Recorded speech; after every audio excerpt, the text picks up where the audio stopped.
साथ लिहून घ्या. स्वतःची इज्जत किंवा प्रतिष्ठा वाचवण्यासाठी सत्य नाकारले जाते. मुद्दा क्रमांक 7 लिहा. स्वतःची इज्जत किंवा प्रतिष्ठा वाचवण्यासाठी सत्य नाकारले जाते. आज सर्वात जास्त सत्य काय नाकारलं जात आहे ते आज ह्या मुद्द्यातून आपण काय करणार आहोत, शिकणार आहोत. आणि तुम्ही पहा, ज्या वेळेला एखादा जबाबदार व्यक्ती सत्य नाकारतो त्यावेळेला ते सत्य नाकारण्याच्या मागचं त्याचं कारण काय आहे, तर त्या ठिकाणी त्या व्यक्तीची जी काही प्रतिष्ठा आहे किंवा इज्जत आहे ती जाण्याची शक्यता त्या ठिकाणी असते. आता उदाहरणार्थ, जर एखादा व्यक्ती आहे आणि त्या व्यक्तीला जबाबदारी सोपवण्यात आलेली आहे, त्या व्यक्तीला जबाबदारी काय केली आहे, सोपवण्यात आलेली आहे. आता जबाबदारी पार पाडत असताना त्या व्यक्तीमध्ये जर लोभाने काम केलं, हा भाग व्यवस्थित समजून घ्या. एखाद्या व्यक्तीवर जबाबदारी सोपवण्यात आलेली आहे आणि तो व्यक्ती ती जबाबदारी पार पाडत असताना त्याच्यामध्ये जर लोभ शिरला आणि स्वतःचा फायदा करून घ्यावा या अनुषंगातून त्याने जर पैशांची चोरी केलेली आहे, त्याने जर पैशांची काय केलेली आहे, चोरी केलेली आहे, आणि ती चोरी जर एखाद्याच्या निदर्शनामध्ये आली, तर ज्याच्या निदर्शनामध्ये ती चोरी आलेली आहे तो व्यक्ती ज्या वेळेला त्या व्यक्तीला त्या चोरी संबंधित जाब विचारतो, त्यावेळेला तो व्यक्ती खरं बोलण्याऐवजी किंवा तो व्यक्ती त्याची जी काही चूक आहे ती मान्य करण्याऐवजी तो व्यक्ती त्याची इज्जत जाईल किंवा त्याची जी काही प्रतिमा आहे तिला ठेच पोहोचेल, आणि ती पोहोचू नये म्हणून तो त्या ठिकाणी जे काही सत्य आहे, जी काही चूक त्याने केलेली आहे त्याला तो काय करतो, ती तो नाकारतो. आणि नाकारण्याच्या मागचं कारण काय आहे, त्या ठिकाणी त्याला इज्जत जाण्याची भीती वाटते किंवा त्या ठिकाणी त्याची जी काही प्रतिष्ठा आहे, जी काही इमेज आहे ती खराब होण्याची भीती त्याला वाटते. आणि ती खराब होऊ नये म्हणून तो त्या ठिकाणी जे काही चोरी त्यांनी केलेली आहे ती स्वीकारण्याऐवजी तो काय करतो नाही का, तो त्या ठिकाणी त्याच्यातून नाकार करतो. आणि बघा, तो नाकार का करतो, त्याच्या मागे पण कारण आहे, अनेक कारण आहे. त्याच्यापैकी एकच कारण आपण पाहिलं, एकच कारण आपण बघितलं ते हे की त्याची इमेज खराब होऊ शकते, त्याची इज्जत जाऊ शकते. पण याच्या पलीकडे देखील अनेक कारण आहे, हे आपण शिकणार आहोत. पण लक्ष द्या, ह्या व्यक्तीला त्या ठिकाणी सत्य का नाकारायला आवडतं हे आज आपण काय करणार आहोत, वचनात बघणार आहोत. आणि बघा, कोणीतरी योहान 3रा अध्याय आणि वचन 19 वाचण्यास किंमत करा. योहान 3रा अध्याय आणि वचन 19 पहा काय म्हणत आहे.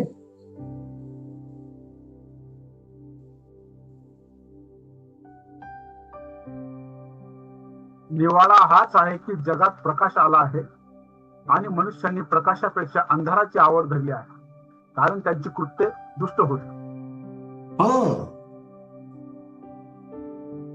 त्यांनी अंधाराची आवड का धरली, त्यांनी प्रकाशाची आवड का नाकारली, त्यांनी सत्य का नाकारलं, त्यांनी सत्य का दूर केलं, तर वचन सांगतं की त्यांची जी कृत्य होती, त्यांची जी काम होती ती वाईट होती, ती दुष्ट होती. त्यांची जी काम होती ती दुष्ट होती, ती वाईट होती. म्हणून त्यांनी प्रकाशाऐवजी, देवाऐवजी अंधाराची आवड धरली. सैतानाची जी काही आवड आहे, सैतानाच्या कृत्याची जी काही आवड आहे ती धरली. वचन स्पष्टपणे सांगते, कारण यांची जी कृत्य आहे ती वाईट आहे. एखाद्या व्यक्तीला जर विश्वास योग्यतेने कारभार सोपवलेला आहे तर त्या व्यक्तीकडनं कारभार सोपवणाऱ्याची अपेक्षा ही असते की त्याने तो व्यवस्थित पाहावा. पण ज्या वेळेला कारभार ज्याच्यावर सोपवलेला आहे तो व्यवस्थितपणे कारभार न पाहता स्वतःचा फायदा होईल या अनुषंगातून चोरी करू लागतो. स्वतःचा फायदा होईल या अनुषंगातून अनपेक्षित रित्या वाईट गोष्टी करू लागतो. त्यावेळेला गोष्टी अशा लोकांच्या निदर्शनामध्ये येतात आणि ते त्या वाईट गोष्टी करणाऱ्या व्यक्तीला जाब देखील विचारतात, पण तो त्या ठिकाणी त्याच्याकडनं ज्या काही वाईट गोष्टी घडलेल्या आहेत त्या स्वीकारण्याऐवजी तो खऱ्या गोष्टींच्या आहे ना त्याचा तो नाकार करतो. त्याच्या चुकांना लपवण्यासाठी, त्याची इज्जत जाऊ नये म्हणून, त्याची प्रतिष्ठा, त्याची इमेज डागाळली जाऊ नये म्हणून आपण काय पाहतो, तर तो जो आहे ना सत्य गोष्टींना नाकारतो. त्याला भीतीही असते. आणि लक्ष द्या, आपण पाहतो की यांची जी कृत्य आहे ही वाईट होती व ती समोर आली तर इज्जत जाईल. ती जर समोर आली तर आपली जी काही प्रतिष्ठा आहे ती डागाळली जाईल. आपली जी काही इमेज खराब होऊ नये म्हणून त्यांनी सत्य नाकारलं आणि अंधाराची काय केली का आवड झाली. आज तुम्ही बघा, जास्तीत जास्त सेवेमध्ये ह्या गोष्टी आपल्याला होताना जे आहे ते दिसून येतात. म्हणजे एकीकडे सेवा करत आहे पण प्रामाणिकपणा नाही. प्रामाणिकपणा त्यांनी दूर जे आहे ते केलेलं आहे. सत्य जे आहे त्यांनी काय केलं माहिती का, त्यांनी दूर केलेलं आहे. त्यांनी अंधाराची आवड झाली. त्यांनी जे काही वाईट कृत्य केलेलं होतं त्या वाईट कृत्यामुळे इज्जत जाऊ नये म्हणून त्यांनी काय केलं माहिती का, सत्य नाकारलं. आणि पवित्र शास्त्रामध्ये आपण पाहतो की एक व्यक्ती होता ज्याने स्वतःची इमेज टिकून ठेवण्यासाठी, स्वतःची जी काही प्रतिष्ठा आहे ती टिकून ठेवण्यासाठी त्याने जे काही सत्य आहे ते नाकारलं. जे काही सत्य आहे त्याने ते दूर केलं. आणि बघा, ज्यावेळेला आपण मत्तयाचं पुस्तक 27वा अध्याय आणि 24 ते 26 वचन वाचतो, तर मत्तयाच्या पुस्तकाच्या 27व्या अध्यायाच्या 24 ते 26 वचनामध्ये आपल्याला तो व्यक्ती दिसून येतो. त्याचं नाव पिलात आहे. आणि पिलात ह्याला येशू निर्दोष आहे हे माहिती होतं. त्याला ते कळलं होतं की येशू निर्दोष आहे.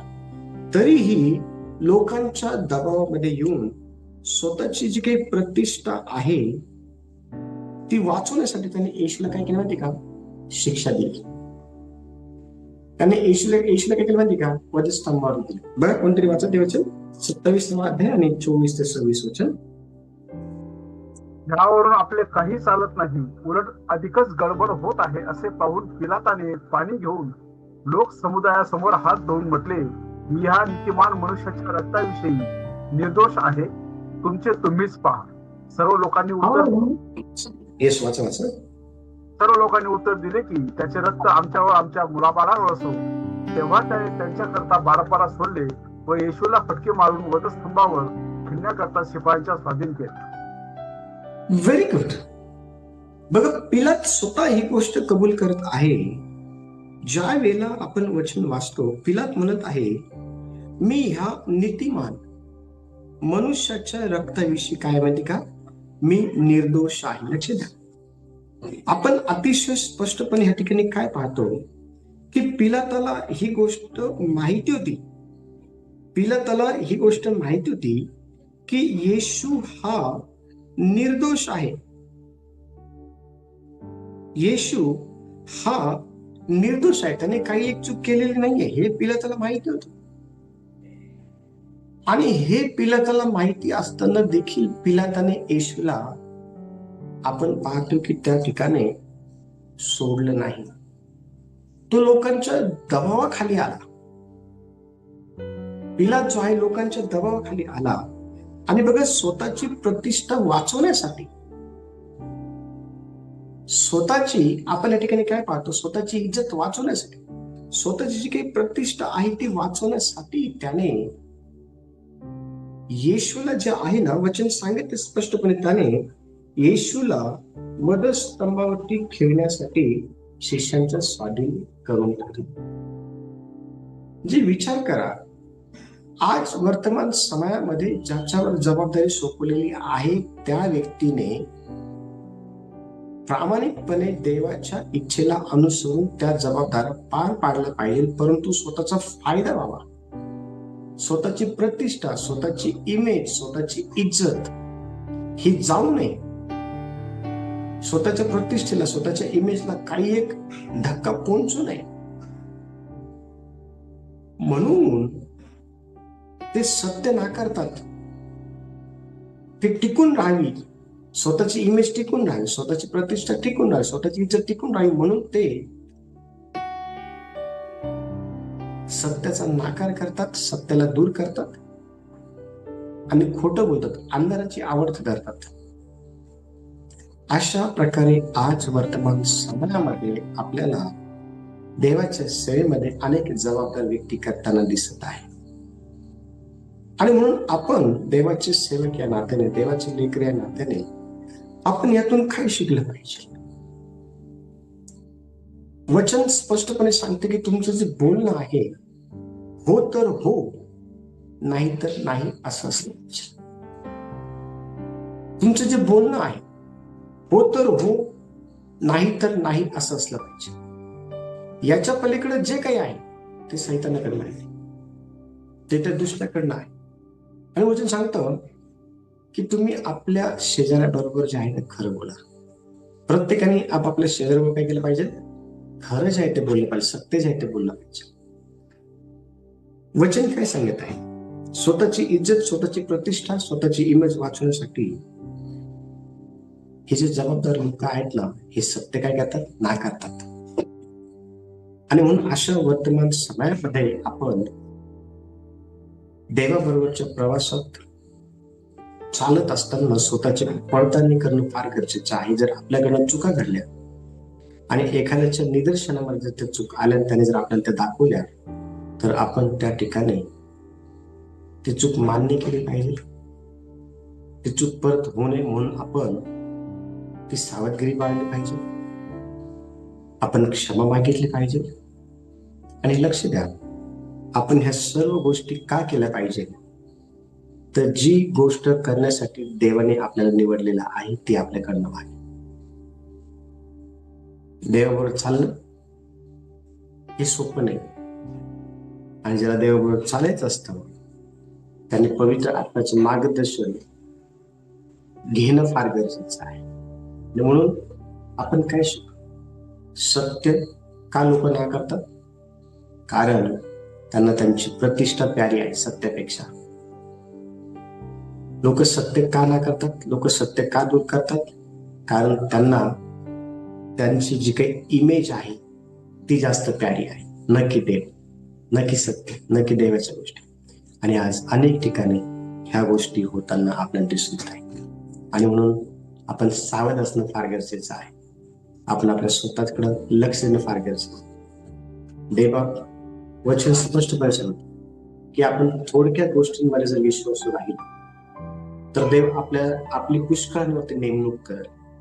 आणि पुष्कळावरती देव आपल्याला का नेमल? कारण आपण थोड्या गोष्टींमध्ये प्रामाणिक राहिलो आहे. म्हणून देवाचं जे वचन आहे स्पष्टपणे आपल्याला सांगतं की आपण थोड्या गोष्टींमध्ये जर विश्वासू राहिलो तर देव आपल्याला म्हणेल, शाबास भल्या व विश्वासू दास. आपल्याला शाबास, भलं व विश्वासू दास हे देवाकडनं ऐकायचं. आणि म्हणून आपण आपल्या पाचारणाला घेऊन आपण देवाचे लेकर आहोत तर त्या सिरियसनेसने आपण देवाबरोबर चाललं पाहिजे. आपण उजवीकडं आणि डावीकडं न बघता आपला वधस्तंभ घेऊन देवाला आपण अनुसरलं पाहिजे. आणि वधस्तंभ काय आहे?